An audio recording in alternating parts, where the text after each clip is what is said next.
À Rotherham, dans le nord-est de l'Angleterre, la petite Marie a été aspergée de pétrole et menacée d'être brûlée, menacée par des armes, forcée d'assister à des viols et menacée de subir le même sort si elle parlait. Dans son rapport publié le 26 août, l'inspectrice des affaires sociales, Alexis Jay, révèle le calvaire de 1400 enfants victimes d'abus sexuels et exploités entre 1997 et 2013. Les services sociaux craignent d'être accusés de racisme et ont délibérément ignoré 3 rapports qui dénonçaient ces pratiques parce que les bourreaux étaient d'origine pakistanaise.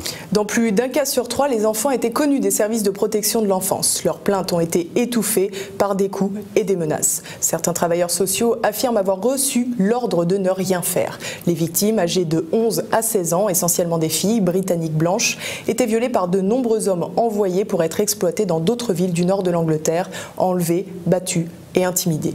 Madame Jay met en cause les principes des services sociaux, les municipalités et la police. Elle dénonce également le clientélisme et la lâcheté des élus locaux qui ne voulaient pas se mettre à dos la communauté pakistanaise. À la suite de la publication de ce rapport, le président du conseil d'agglomération a donné sa démission. Laurence Brunet-Jambu, membre du comité élargi de défense de l'individu et des familles, dénonce depuis plusieurs années les failles de la protection de l'enfance en France. Nous l'avons jointe par téléphone.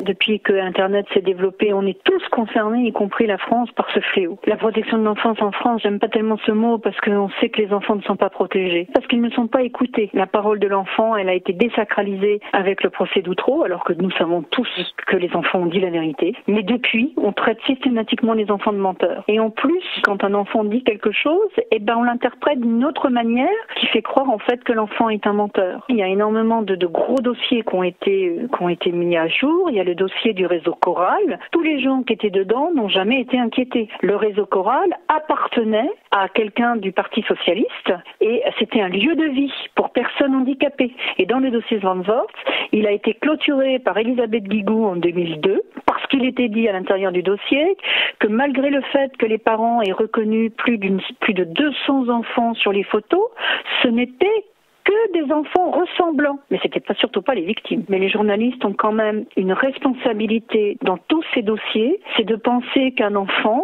il est consentant. Il y a eu aussi le dossier avec le cinéaste, où on a vu les gens qui prenaient parti pour lui. Je vis personnellement un dossier criminel à Rennes, alors que nous signalions à tout va que la petite se faisait violer. Et je l'ai écrit de nombreuses reprises à des élus, dont François Hollande. J'ai appelé une secrétaire de cabinet pour savoir si j'aurais une éventuelle réponse. Et la réponse, c'est « Mais madame, vous pensez bien que le président a autre chose à faire que de s'occuper des enfants violés ?» Je vous jure, ce sont les mots exacts qu'elle a dit.